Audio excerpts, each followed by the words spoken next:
Bismillahirrahmanirrahim. Assalamualaikum warahmatullahi wabarakatuh. Bismillah, walhamdulillah, wassalatu wassalamu ala sayyidina Rasulillah Muhammad ibn Abdullah sallallahu alaihi wasallam. Al-Fatihah ila sayyidina wa nabiyina wa habibina wa syafiina Rasulillah Muhammad ibn Abdullah sallallahu alaihi wasallam. Thumma ila arwahi abaihi wa ikhwanihi min al-anbiya wal mursalin.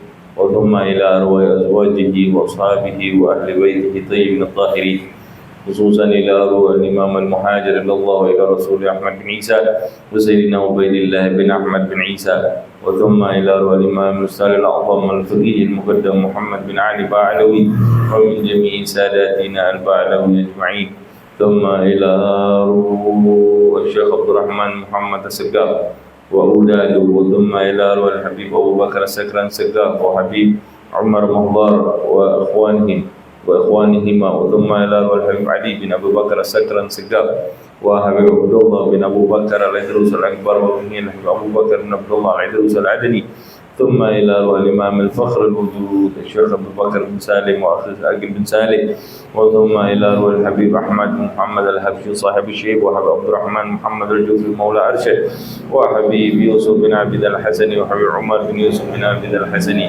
وثم إلى أرواح الإمام الغرب الأنفاس الحبيب عمر بن عبد الرحمن العطاس والشيخ علي بن عبد الله باراس وثم إلى أرواح الإمام الغرب الإرشاد وغوث العباد والبلاد الحبيب عبد الله بن علوي بن محمد الحداد وثم إلى أرواح الحبيب حسن بن صالح البهر وحبيب عبد الله بن حسن بن طاهر وثم إلى أرواح الحبيب الإمام القدوتنا وثم إلى أرواح الإمام القطب الحبيب أبو بكر بن عبد الله بن طالب العطاس وثم إلى أرواح الإمام القدوتنا وذخراتنا المؤلف سمت الدرر الحبيب علي بن محمد بن حسين بن عبد الله بن شاه الحبشي وثم إلى أرواح الإمام القطب صاحب الدرك الحبيب أبو بكر بن محمد بن عمر بن أبو بكر بن عمر بن سقاف السقاف صاحب كرسك وحبيب صالح بن محسن الحامد صاحب تانجو جنبل وحبيب حسين بن هادي الحامد براني وثم إلى أرواح الحبيب حسين بن أبو بكر العدروس صاحب لور بطن وحبيب علي بن عبد الرحمن الحبشي صاحب كويتم وحبيب علي بن حسين العطاس صاحب عمر وحبيب سالم بن أحمد بن جندان وثم إلى أرواح صاحب الولاية وصاحب المقام الحبيب عبد الله بن محسن العطاس وحبيب علوي الحبيب علوي بن محمد بن طاهر الحداد وثم إلى أرواح صاحب المجلس الوالد الحبيب عمر بن حامد بن هادي العطاس وأصولهم وفروعهم وأخوانهم أجمعين أن نوينا بقراءة الكتاب كما ما نوى ثم كما ما نوائهم وثم كما ما نوى آباؤنا وجدادنا ومشايخنا وأسلافنا الصالحين بقراءته ونفعنا بهم في الدين والدنيا والآخرة أن الله يتغشهم بالرحمة والمغفرة ويسكنهم الجنة ويختم لنا ولكم في الخير في الدين والدنيا والآخرة وإلى حضرة النبي محمد صلى الله عليه وآله وسلم بسر الفاتحة. أعوذ بالله من الشيطان الرجيم. بسم الله الرحمن الرحيم. الحمد لله رب العالمين الرحمن الرحيم مالك يوم الدين إياك نعبد وإياك نستعين اهدنا الصراط المستقيم صراط الذين أنعمت عليهم غير المغضوب عليهم ولا الضالين آمين. بسم الله الرحمن الرحيم. الحمد لله رب العالمين. نويت التعلم والتعليم والتذكر والتذكير والنفع والانتفاع والإفادة والاستفادة والحث على التمسك بكتاب الله وسنة رسوله والدعاء إلى الهدى والدلالة على الخير ابتغاء وجه الله ومرضاته وقربه وثوابه سبحانه وتعالى.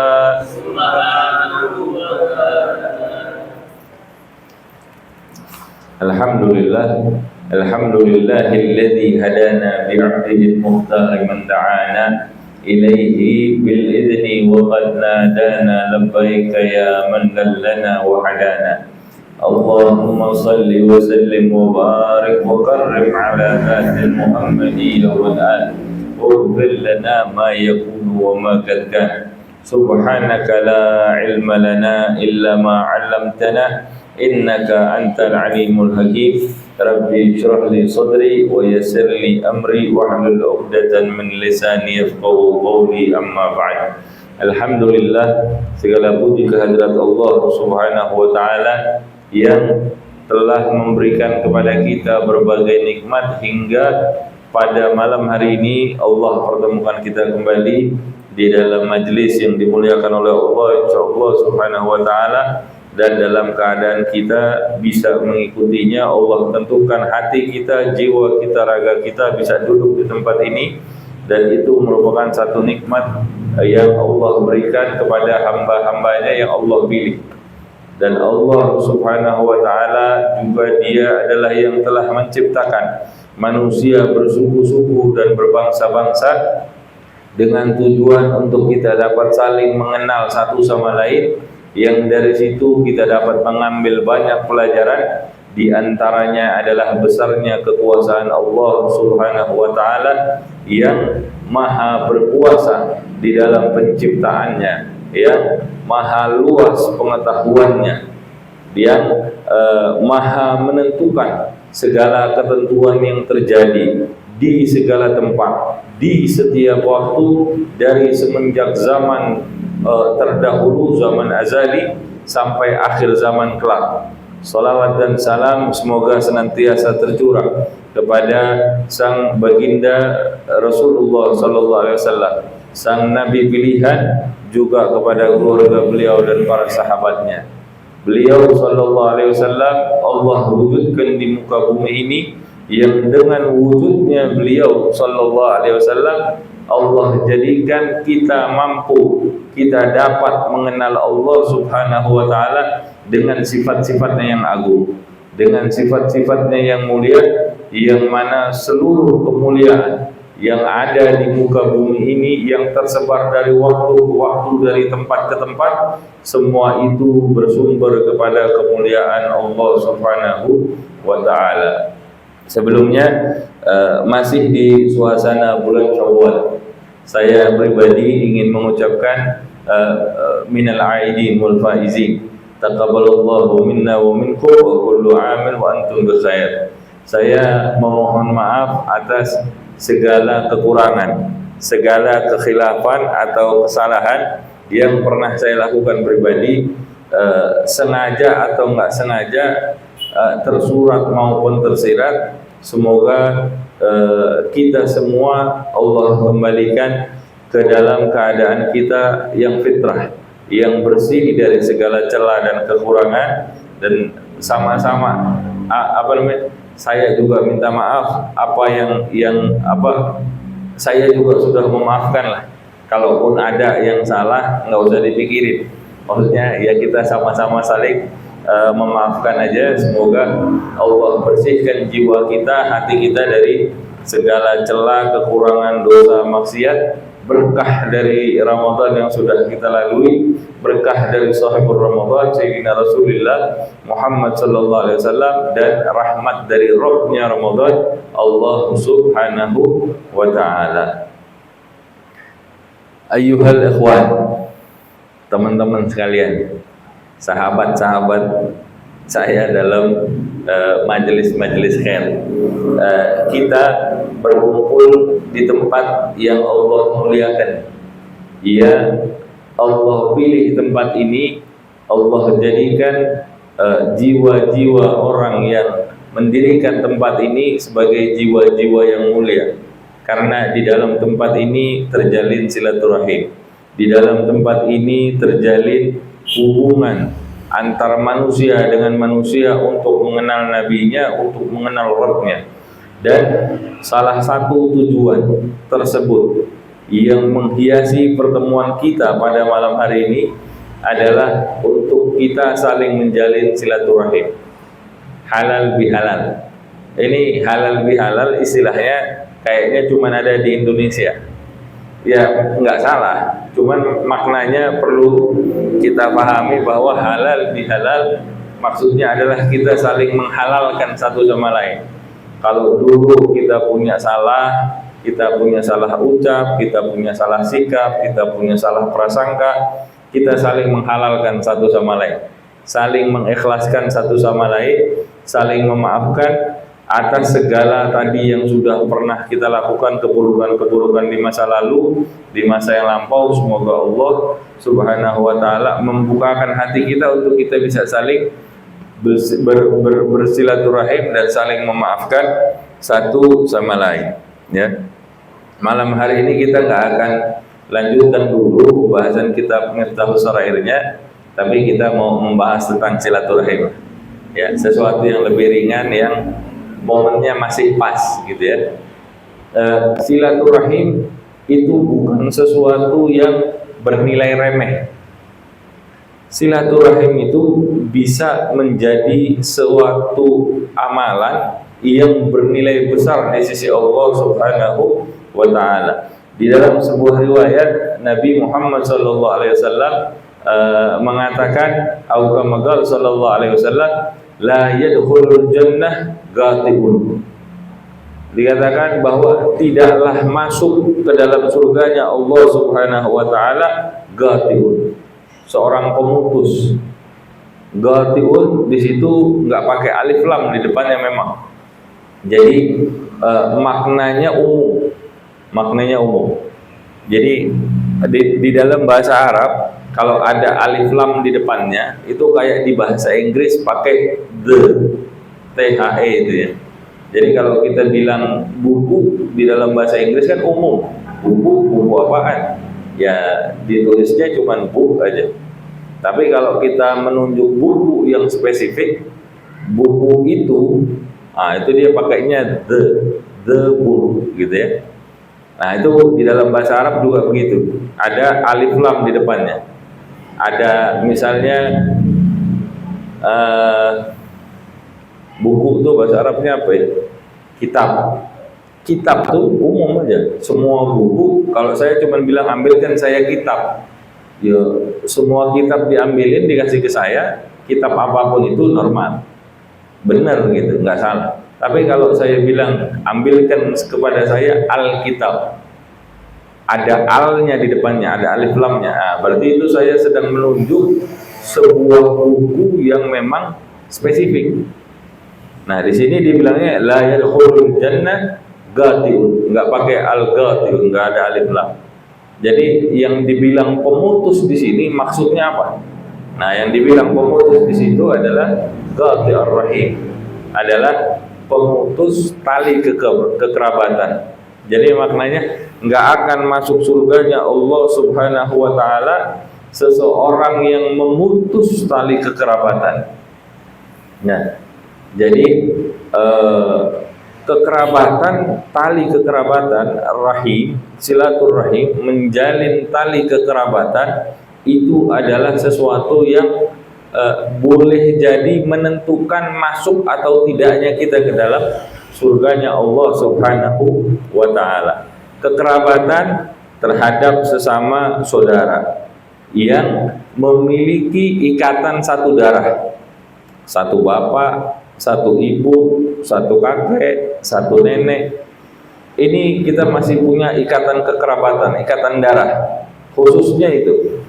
Boleh juga ikatan kekerabatan terhadap saudaranya yang seiman. Artinya jadi lebih umum, lebih luas lagi. Saudara kita seiman kalau sama-sama muslim saling bermusuhan, nggak pantas. Nggak boleh memutus tali silaturahim antar sesama orang muslim. Boleh juga secara globalnya kekerabatan terhadap sesama manusia. mau dia sukunya apapun, mau rasnya apapun, mau dari negeri manapun, mau dia agamanya apapun, bahkan dia tidak beragama sekalipun, kita tetap diperintahkan untuk menjalin tali kekerabatan dengan mereka. Kenapa? Karena dia saudara kita, saudara dalam kemanusiaan, sama-sama anak keturunannya Nabi Allah Adam alaihissalam.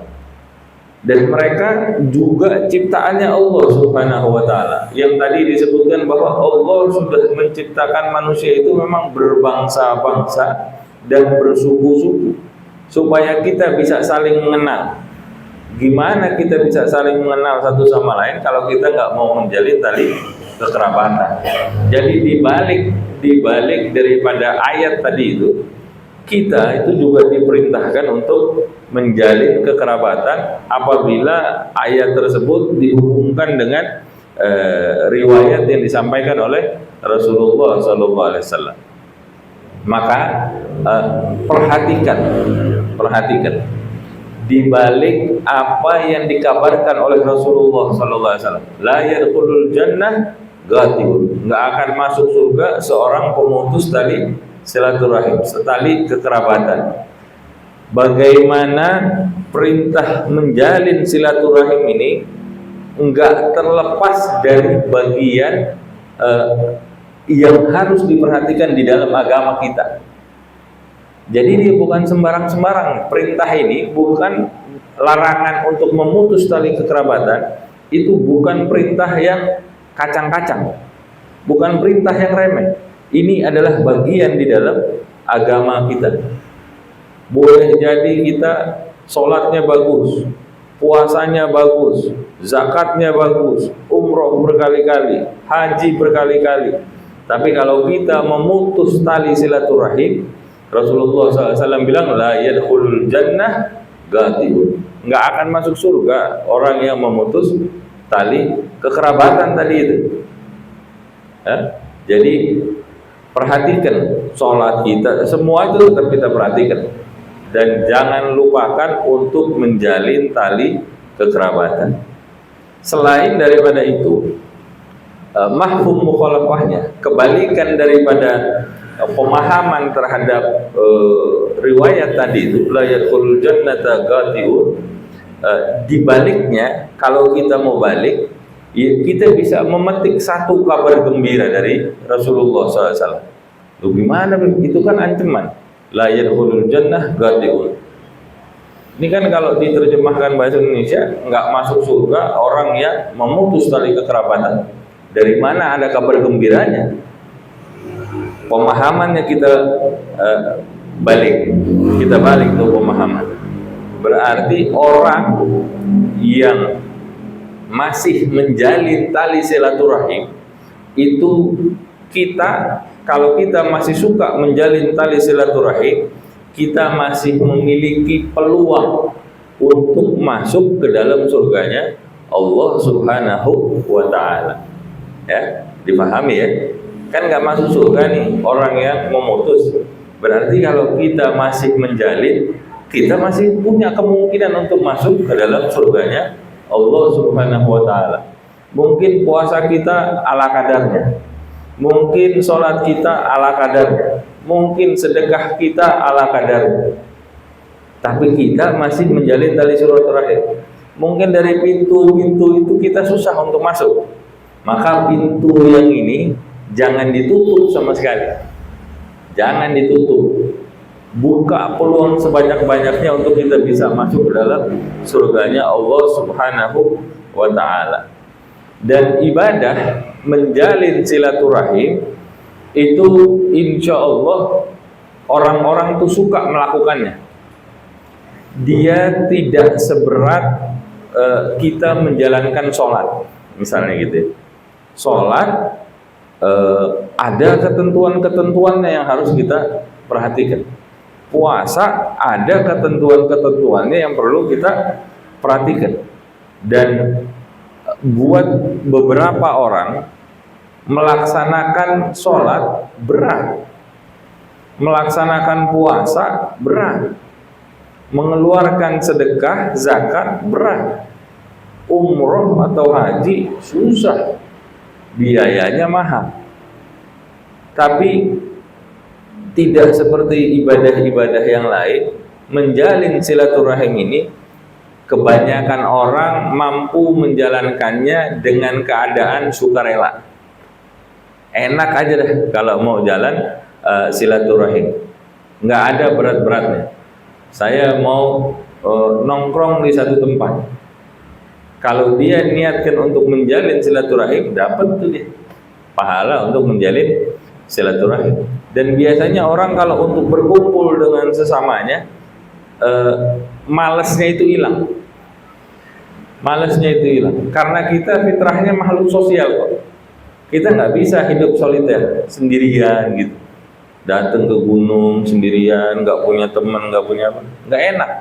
Tapi kalau misalnya kita punya teman yang satu frekuensi sama kita, kalau kita sendirian yang kita cari teman-teman satu frekuensi kita, ya.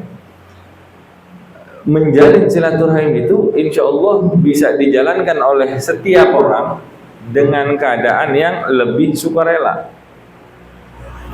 Kita tahu lah nilai ibadah kita di sisi Allah itu bagaimana.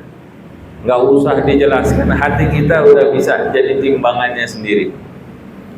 Bagaimana ibadah-ibadah yang kita lakukan itu kebanyakan, mayoritas, sebagian besar banyak sekali kekurangan di sono sini yang perlu kita tambal sebetulnya.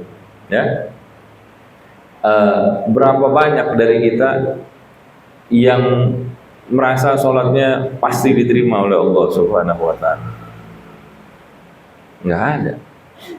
Berapa banyak sholat kita yang syarat rukunnya sempurna, wudu kita syarat rukunnya sempurna, istinja kita ini di kamar mandi sempurna, umrohnya yang udah umroh sempurna, hajinya sempurna. Berapa banyak dari kita yang tahu? Hati kita tahu bagaimana kualitas ibadah kita. Oke, kalau misalnya kita anggap itu bernilai bagus, ini kan tadi kan minim ya, kita tahu kualitasnya kurang.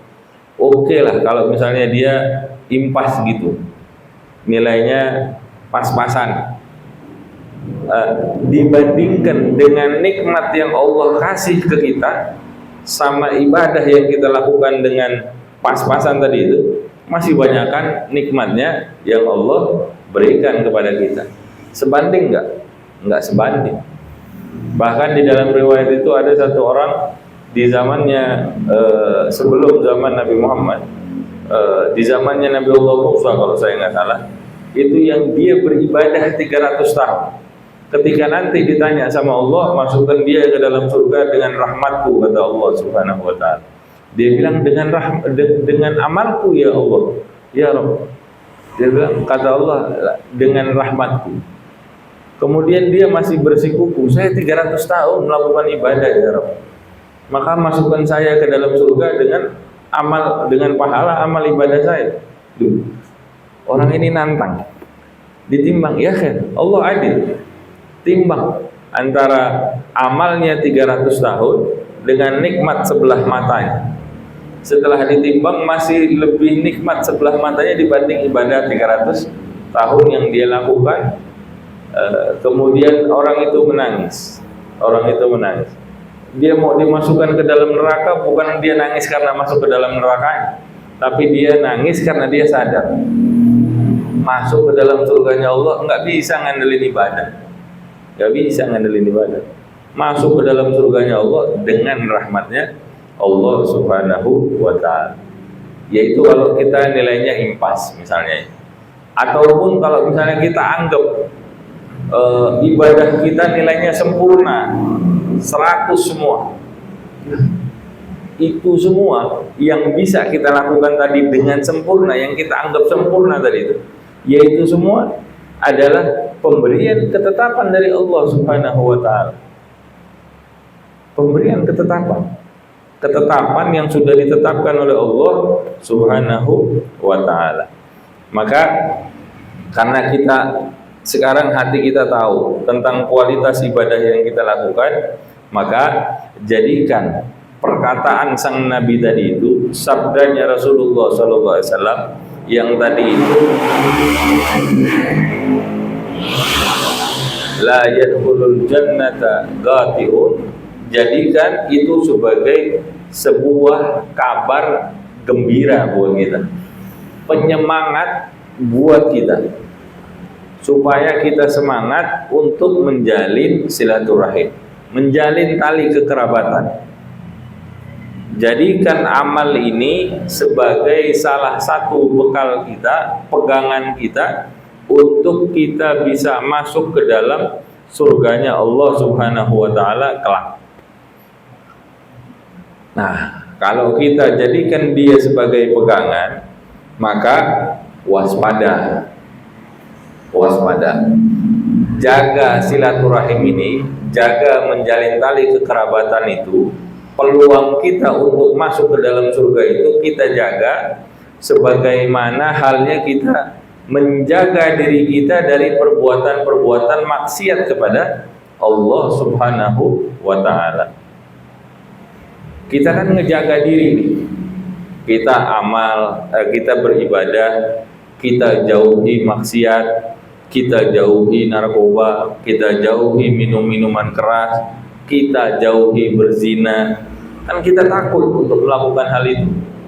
Begitu kita menjaga terhadap perbuatan maksiat kepada Allah, kita juga jaga peluang kita untuk masuk surga ini, menjalin tali kekerabatan ini, kita jaga seperti kita menjaga diri kita selamat dari perbuatan-perbuatan maksiat. Karena Allah Subhanahu wa taala di dalam kitab Adabul Mufrad, Allah mengatakan di dalam sebuah hadits qudsi, ana ar-Rahman, aku adalah ar-Rahman, aku adalah yang maha pengasih. Ada alif lamnya tuh, ar-Rahman ya. Jadi dia, Allah Subhanahu wa taala, adalah zat yang maha pengasih. Ana ar-Rahman wa ana khalaqtur rahim, dan akulah Allah Subhanahu wa taala yang maha pengasih tadi itu, yang khalaqtu ar-rahim. Akulah Allah yang menciptakan tali kekerabatan, ikatan kekerabatan, ikatan persaudaraan. Itu yang menciptakan adalah Allah Subhanahu wa taala, zat yang maha rahman. Ya. Wastaqattu laha min ismi. Aku, Allah Subhanahu wa taala, menamakannya dengan namaku. Dinamakan itu dengan namanya Allah Subhanahu wa taala. Kalau kita mengagungkan Allah, kita agungkan sifat-sifatnya Allah, maka hendaknya kita juga mengagungkan sesuatu yang Allah ciptakan, yang Allah sematkan sifatnya itu dengan namanya yang maha agung. Wastaqattu laha min ismi. Aku namakan dia dengan namaku, kata Allah Subhanahu wa taala. Faman wasalaha wasaltu.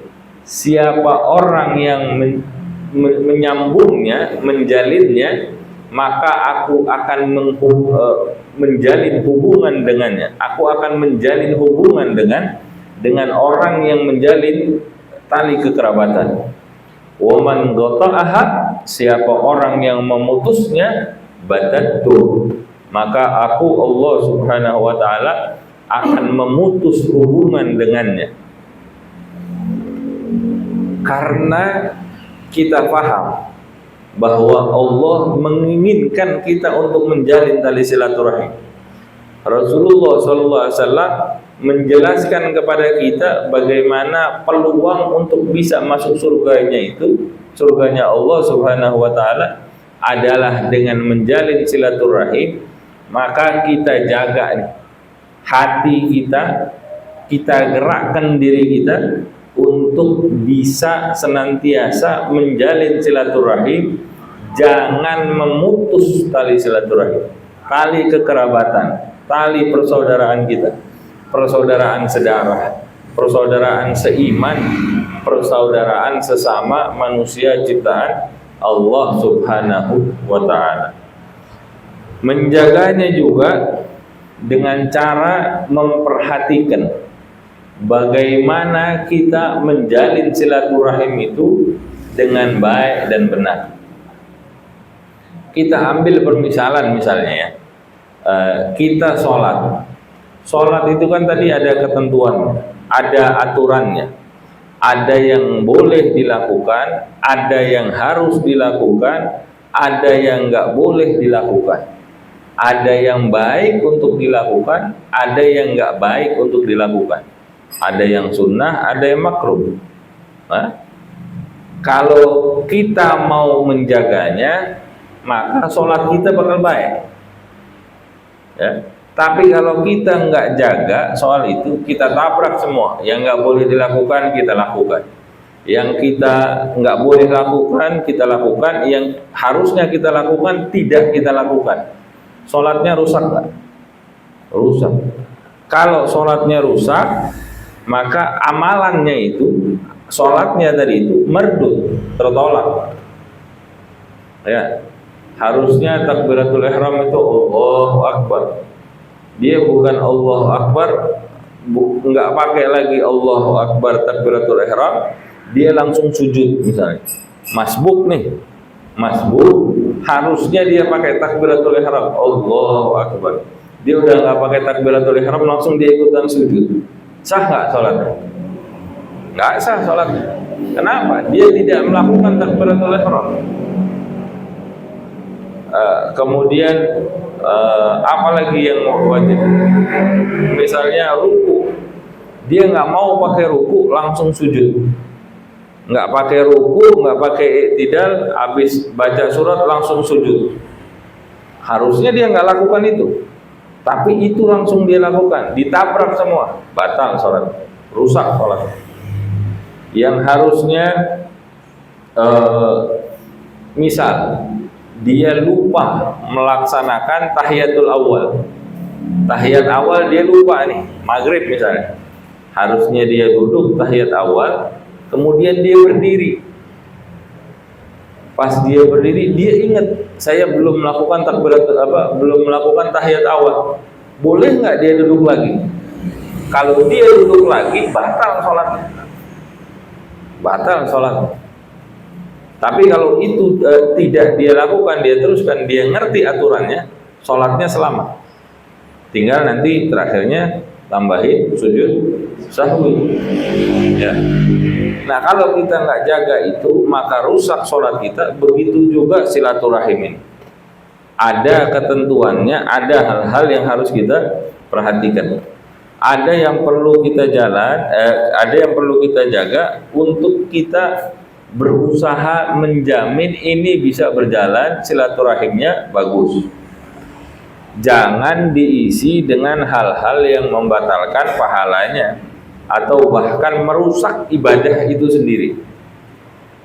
Atau lebih parah lagi, kita mendatangkan dosa dari perbuatan tersebut. Kita niatnya silaturahim, niatnya menjalin tali kekerabatan, sampai di sono minum-minum, malah pakai narkoba misalnya, nyanyi-nyanyi, laki perempuan campur. Ini apa? Kita mau menjalankan ibadah, tapi kita malah mengundang dosa, mengundang amarahnya Allah Subhanahu wa ta'ala. Ini mempermainkan tali silaturahim yang Allah ciptakan dan Allah namakan dengan namanya, mau diisi dengan perbuatan-perbuatan tersebut, dengan pelanggaran-pelanggaran terhadap syariat Allah Subhanahu wa ta'ala. Ini perlu untuk kita perhatikan, karena di luaran sana orang hanya beralasan dengan menjalin tali silaturahim, halal bihalal, satu sama lain mereka menjalin, tapi diisi dengan perbuatan-perbuatan yang melanggar aturannya Allah Subhanahu wa ta'ala. jauh dari jalan hidupnya Rasulullah Shallallahu Alaihi Wasallam. Nah, ini perlu kita jaga, kita waspada, kita perlu belajar supaya, dan kita perlu sadar sebetulnya, supaya apa-apa yang kita lakukan itu tidak melanggar ketentuan dari Allah Subhanahu wa Ta'ala. Di dalam surat An-Nisa, dalam penggalan surat An-Nisa itu Allah mengatakan, wattaqullah, bertakwalah kalian kepada Allah Subhanahu wa Ta'ala, alladzi tasaaluna bih, yang dengannya, dengan namanya Allah Subhanahu wa Ta'ala kalian saling meminta satu sama lain. Maksudnya meminang, menikah dengan anak orang itu kan dengan namanya Allah Subhanahu wa Ta'ala. Wattaqullaha alladzi tasaaluna bihi wal arham, dan jalinlah tali silaturahim, jalinlah tali kekerabatan. Allah perintahkan ini, bertakwa dengan disandingkan juga dengan menjalin tali kekerabatan. Jadi menjalin tali kekerabatan itu bagian dari perbuatan takwa kepada Allah Subhanahu wa Ta'ala. Kemudian dilanjutkan ayatnya, innallaha kana 'alaikum raqiba. Sesungguhnya Allah kepada kalian, kepada kita nih, raqiba. Dia Allah maha mengawasi kita. Allah mengawasi perbuatan takwa yang kita lakukan. Allah mengawasi jalinan tali kekerabatan silaturahim yang kita lakukan. Allah melihat ibadah-ibadah kita. Allah mengawasi. Perhatikan ayat itu, diawali dengan perintah takwa, ya, menjalankan perintahnya. Kan takwa itu secara umum artinya adalah menjalankan perintahnya, menjauhi larangannya, dan hati itu diisi dengan pengagungan terhadap Allah Subhanahu wa Ta'ala. Takwa, perbuatan takwa. Maka definisi itu kita ambil ketika kita juga menjalankan perintah untuk wal arham, untuk menjalin tali silaturahim, kekerabatan.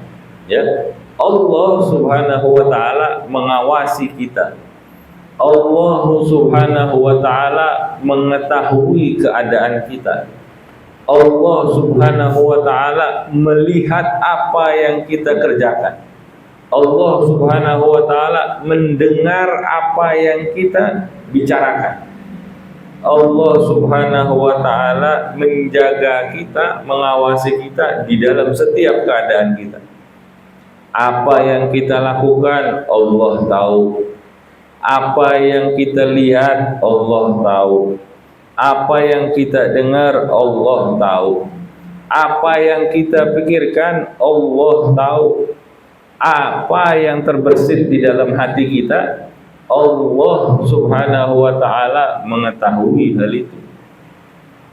Karena Allah Subhanahu wa Ta'ala mengawasi kita, ya.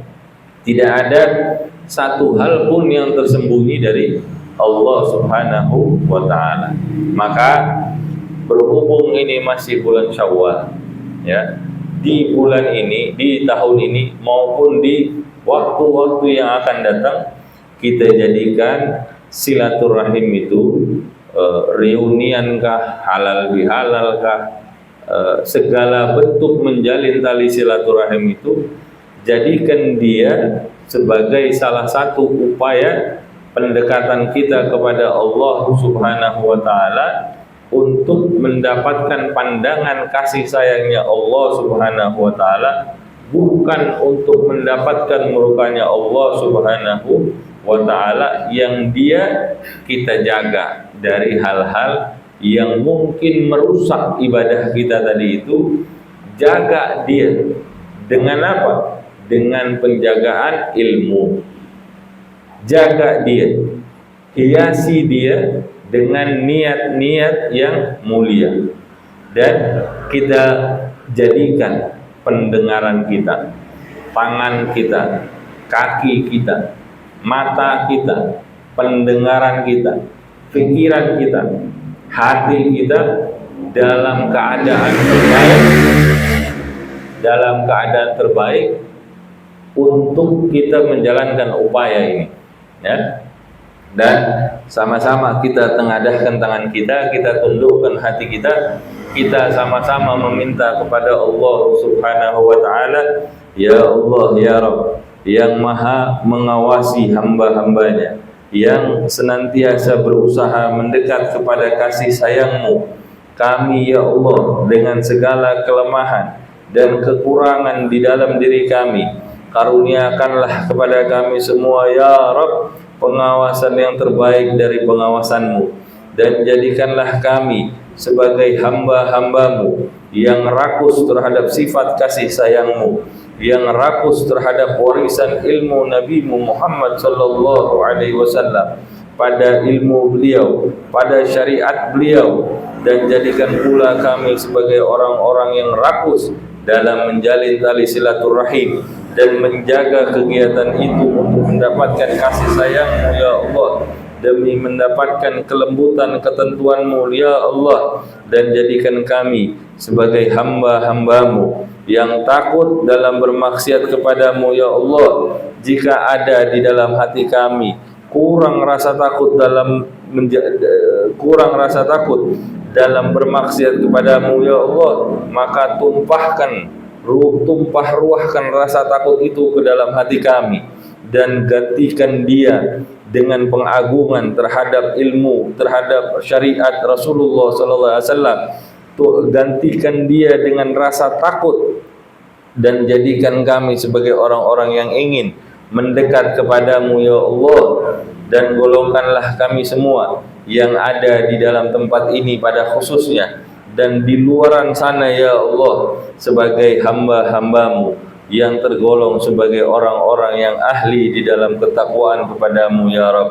Ya Rabb, karuniakanlah kepada kami rizki-rizki tersebut dari pintu-pintu-Mu ya Allah. Bagaimanapun keadaan kami saat ini ya Allah, jangan Engkau haramkan kami dari rahmat dan kasih sayang-Mu yang penuh kami, yang penuh celah, yang penuh dosa, yang berlumuran maksiat, dan kami diliputi dengan kebodohan-kebodohan akan kekurangan-kekurangan kami ya Rabb, ya Arhamar Rahimin, wa ya Rahimal Masakin, wa ya Dzal Quwwatil Matin, wa ya Akhiral Akhirin, wa ya Arhamar Rahimin. Dan ya Allah, sembuhkanlah semua yang sakit di antara kami, sakit fisiknya, sakit hatinya, sakit perbuatannya, sakit pikirannya.